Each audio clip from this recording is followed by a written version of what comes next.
Every morning, he made the same decision. No coffee, no food delivery, no new clothes.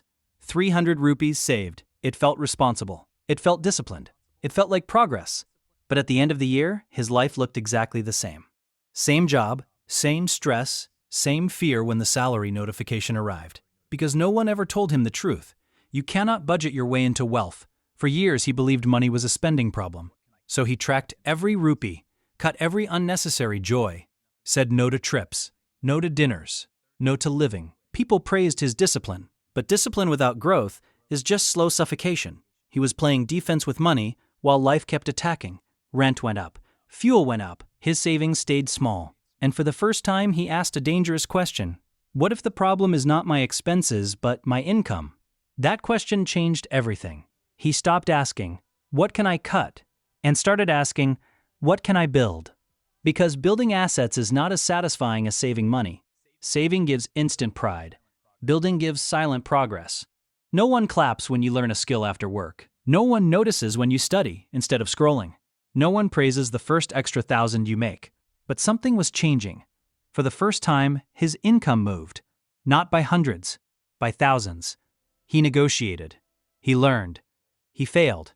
He tried again. The man who once spent his energy cutting coffee was now using his energy creating value. And value pays. Not instantly, but exponentially. Saving 300 rupees a day gave him 9,000 a month. Learning a high-income skill gave him 15,000 more. A small side income turned into another 10,000. And suddenly, the math of his life changed. This was not about working harder.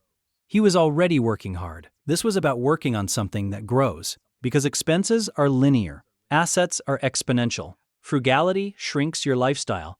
Assets expand your future. Frugality says, I can't afford this. Assets ask, how can I afford this forever?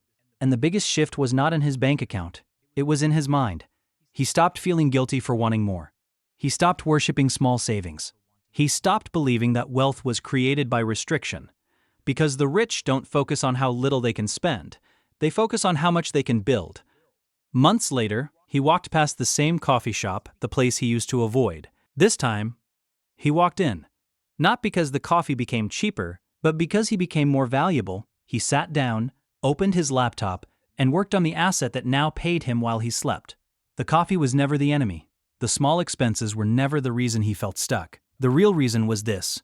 He was taught to survive, instead of being taught to grow.